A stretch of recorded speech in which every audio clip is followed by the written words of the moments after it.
Bismillahirrahmanirrahim. Assalamualaikum warahmatullahi wabarakatuh. Selamat datang di mata kuliah MSDM Internasional. Pada bab yang pertama ini, kita akan membahas mengenai pengenalan manajemen sumber daya manusia atau MSDM Internasional. Adapun tujuan dari pembelajaran ini adalah untuk mengetahui pengertian dan istilah kunci dalam MSDM Internasional, mengetahui perbedaan antara MSDM domestik dengan MSDM Internasional, mendiskusikan tren dan tantangan di lingkungan kerja global, mengetahui di mana fungsi dan aktivitas-aktivitas MSDM Internasional dilaksanakan. Nah, adapun pada masa sekarang ini banyak sekali perusahaan-perusahaan melakukan go internasional. Jumlahnya sangat besar sehingga peningkatan dahsyat dalam volume dan sifat bisnis internasional ini terjadi karena beberapa alasan. Alasan tersebut meliputi meningkatnya penekanan atas biaya, perusahaan pindah ke tempat di mana tenaga kerja dan sumber daya lainnya yang paling murah atau mencari yang paling murah. Kemudian alasan yang kedua, mencari pasar-pasar baru. Jadi untuk pertumbuhan dan dapat bersaing dengan lebih efektif dengan para pesaing global. Yang ketiga, kebijaksanaan pemerintah mendorong investasi asing untuk pengembangan lokal atau membuka pasar-pasar seperti telekomunikasi, pemeliharaan kesehatan, dan lain sebagainya. Kemudian adanya pengembangan teknologi, jadi perusahaan multinasional harus bersedia untuk mencari teknologi terbaik, di mana teknologi baru telah memungkinkan bersifat fleksibel, sehingga dapat ditempatkan lebih dekat dengan segmen-segmen pasar baru. Adanya arus informasi dan komunikasi yang mendunia, yang setidaknya sebagian menciptakan pengetahuan global dan permintaan akan produk dan jasa. Nomor 6, ketergantungan bangsa dalam blok-blok perdagangan seperti European Community, ASEAN, dan North American Free Trade Agreement atau NAFTA. Dan integrasi budaya-budaya dan nilai-nilai melalui dampak komunikasi global dan penyebaran produk dan jasa seperti musik, makanan, dan pakaian yang telah menuntun permintaan konsumen umum secara mendunia. Ketika berbicara mengenai MSDM internasional, kita baiknya tahu dulu bahwa MSDM domestik mempunyai aktivitas-aktivitas berikut ini. Ada perencanaan sumber daya manusia, penyusunan staf yang terdiri dari rekrutmen, seleksi, penempatan, lalu ada manajemen kinerja, pelatihan dan pengembangan, kompensasi atau balas jasa, dan tunjangan-tunjangan. Lalu ada hubungan industrial. Pertanyaannya adalah aktivitas mana yang berubah ketika MSDM menjadi go internasional. Jadi Morgan menggambarkan bahwa MSDM internasional dalam 3 dimensi, yaitu aktivitas SDM yang luas yang meliputi pengadaan tenaga kerja, alokasi, dan pemanfaatan.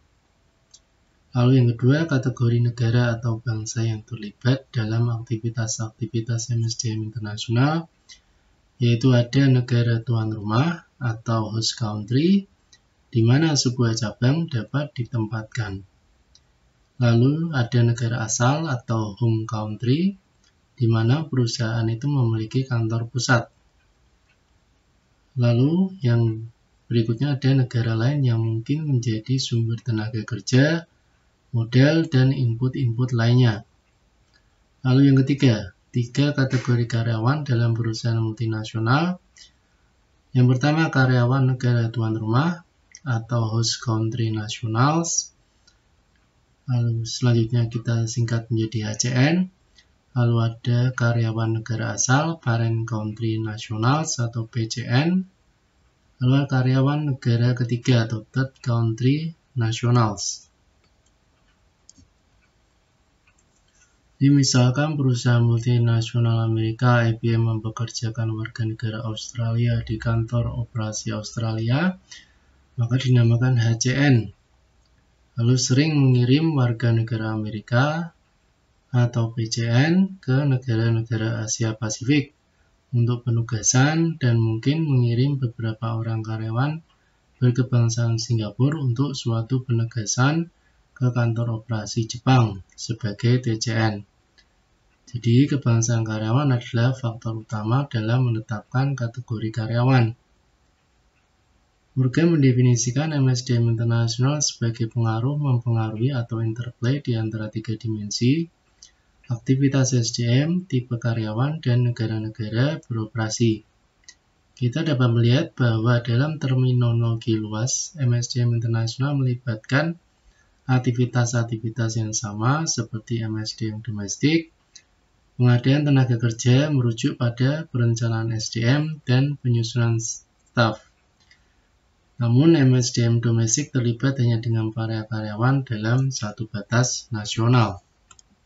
Satu perbedaan yang jelas antara MSDM domestik dan MSDM internasional adalah staf bergerak melewati batas-batas nasional dalam berbagai peran di operasi perusahaan-perusahaan internasional.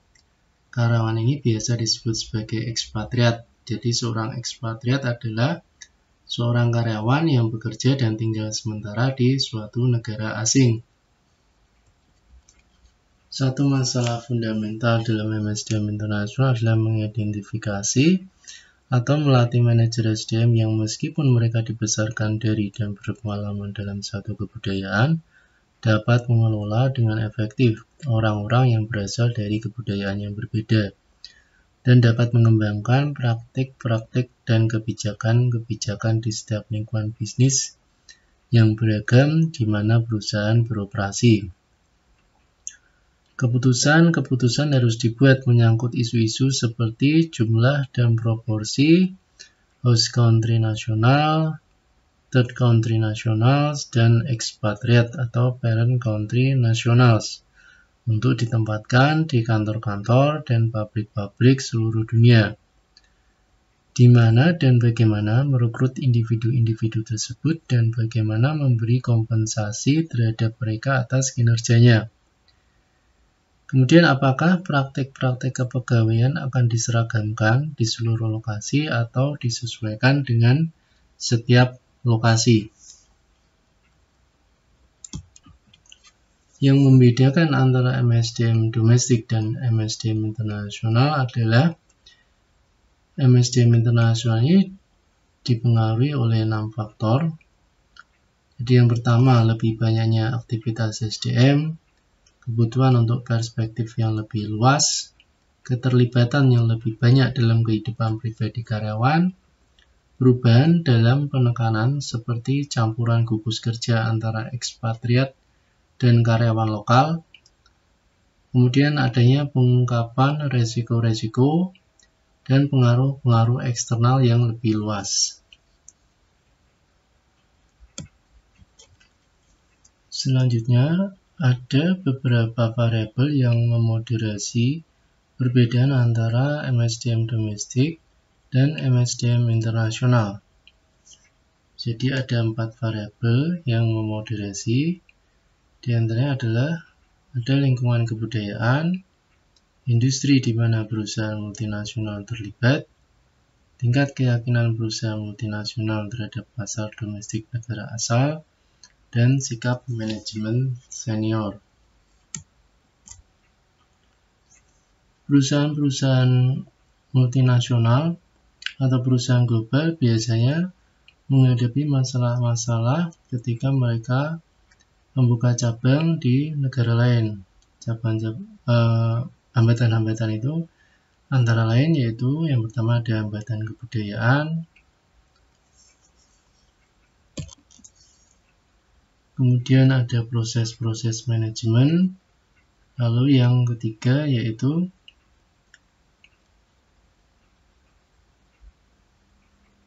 masalah-masalah organisasional. Jadi 3 masalah ini yaitu mengenai hambatan kebudayaan, proses manajemen, dan masalah organisasional. Ini yang umum dihadapi oleh perusahaan-perusahaan multinasional atau perusahaan global yang mana mereka membuka cabang di suatu negara. Pastilah dalam suatu negara, antar negara satu dengan yang lain, terdapat perbedaan kebudayaan, kemudian di antara perusahaan satu dengan perusahaan yang lain dalam negara yang berbeda juga terdapat proses manajemen yang berbeda, lalu ada masalah-masalah yang berkaitan dengan organisasional perusahaan yang juga harus bisa diselesaikan oleh para manajer SDM internasional.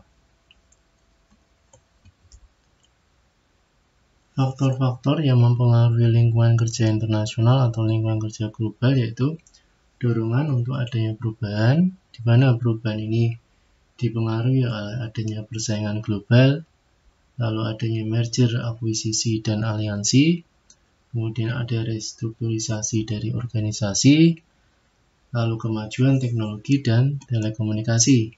Dorongan-dorongan untuk perubahan tersebut mewajibkan perusahaan-perusahaan multinasional untuk memiliki sifat-sifat fleksibel atau fleksibilitas, tanggapan lokal, pembagian pengetahuan, dan pengalihan kompetensi. Nah, tantangan bagi manajerial adalah supaya bisa mengembangkan pemikiran global, kemudian bagaimana melakukan mekanisme pengendalian secara informal, lalu pentingnya untuk bisa melakukan komunikasi horizontal dan melakukan batasan silang dan tim virtual dan penugasan-penugasan internasional. Kesemuanya itu adalah tantangan bagi manajerial supaya kelangsungan hidup dan pertumbuhan perusahaan dapat terus terjaga. Ya, demikian apa yang bisa saya sampaikan di pertemuan pertama atau bab pertama ini mengenai pengenalan MSDM Internasional. Semoga bermanfaat. Terima kasih. Wassalamualaikum warahmatullahi wabarakatuh.